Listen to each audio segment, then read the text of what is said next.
Is it just me, or does it seem like many people don't really like challenges at all? In this video, I'll explain why you should actually embrace certain challenges in order to better reach your goals. And my friend, Jonah here, and welcome to Lion's Mane Media. Now, when we think of challenges, our minds may actually go to these situations where we have just felt overwhelmed in, like just the waves crashing in, or everything starting to fall apart, or there's actually no traction to be had, or just those kinds of situations. And because of that, we may not actually be too eager to seek more challenges out.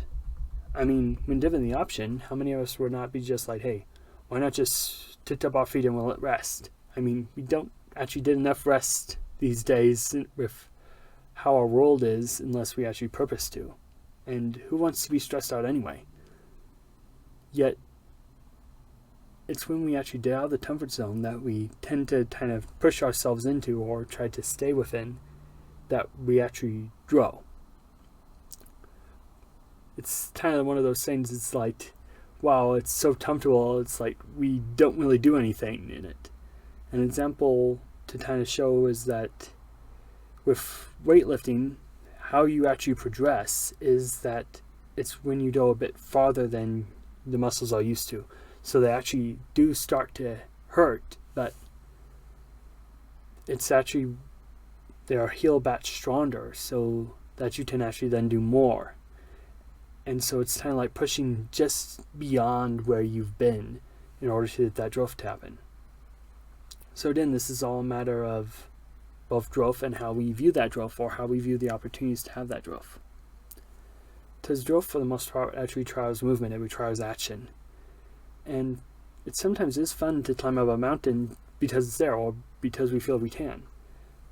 I mean, we often think of stress as just this thing of, it's just stress, and we associate it all natively and so forth. Or we try to be fun and spell it backwards with desserts. But yet, the thing is that there are at least two kinds of stress, in that there's distress, which is like the disasters and so forth, and just everything falling apart. But there's also the eustress, which is more of a positive and being challenged thing in a way that you're confident on handling it and also being able to get it done. And it's like when you have this puzzle in front of you and you kind of know the trick and you're learning how to do it and direct it and guide it during it, and you should just kind of, and you're almost there and then you did it, and then you're like ready to find the next puzzle, or just ready to enjoy it. And it's just kind of that kind of thing of, it's just, you know what to do and you're able to do it. And that fits more in what the type of challenges I'm talking about, is that they're ones that we actually have some influence over. Like, we can choose it, or we can choose the level of it, or we can actually ask for help and get guidance and so forth. And in addition, these challenges shouldn't be something that sets us up for failure. It's kind of like the fact of that it would be kind of like saying, okay, I'm going to win the marathon in 2 weeks, and I have never exercised a day before in my life. And it's like, those are the kinds of things that kind of don't really happen. Or it's like, okay, I do work in inventory, but I want to give up sugar. And it's like, yeah, you kind of need to work on where you're at and to understand where your willpower is. Because then some people can be around certain things, but other people have to kind of be like, okay, I know that's a stumbling block, I need to kind of push that to the side for now. And then, let's be honest, we have all failed at some point, and it's likely that we will again. And if you haven't actually failed, please let us know your secrets. But the key with failure is that we actually learn from these experiences and then adapt accordingly, because it's in that adaptation that really makes a difference. I mean, the definition of insanity is basically doing the same thing over and over again, expecting a different result. It's not adaptation. Again, the adaptation part is important. You take the different action, or choose, or go about it a different way, rather than just always doing the same thing. And then, kind of like doing a challenge itself is almost adapting in order to do something different. And there are two challenges I remember as having a great impact on me because I did do something different.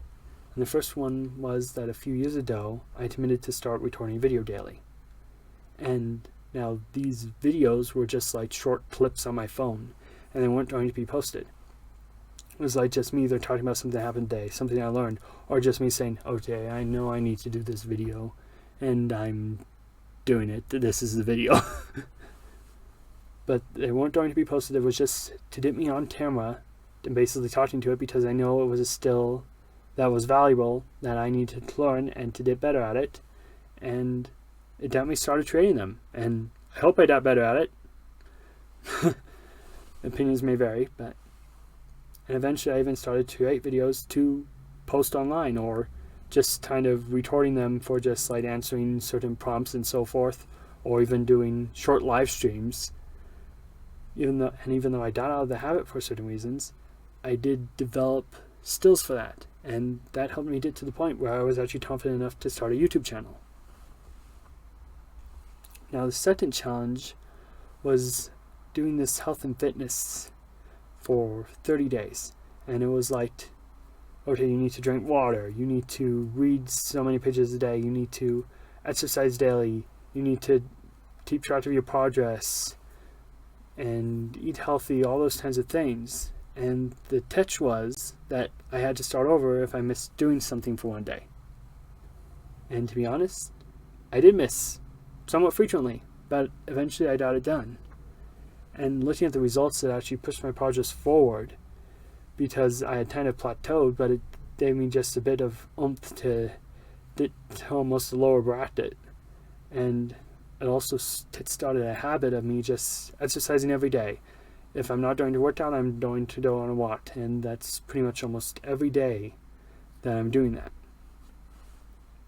And the other thing is that plus once you do a challenge, it kind of lets you know you can do another, maybe a bit harder. It's like once I had to do my videos that were just like on the channel, or on my phone, then I was able to say, okay, now I can go onto this app and answer prompts and do those kinds of videos, or now I can start live streaming on this service. And then it just kind of worked up to another one and another one. And there's also the fact that it to mean that if you change something, it wouldn't be so bad. It's like when you start eating healthy or cutting out like the extras, it's kind of like, oh, how will I do without that? But then it's like, oh wait, I have done without that. I can do it again. I don't have to worry about what I'm going to be like without this, because I know I can bump it down or go for a few days without it. And then it's probably more of how we look at it. Like if we're forced to do something, we'll probably see it as a disaster. But if we actually get to choose it, we may see it as an opportunity. But then, this is just my experiences with challenges. In order to see for yourself, why not commit to a challenge that would push you just a little bit out of your comfort zone? Or maybe that you started learning some skills that you've always wanted to. And feel free to share those challenges in the comments below, because we'd love to see what you come up with. And if you like this video, please like and subscribe to support the growth of this channel. And I'll talk to you later, and have a great rest of your day.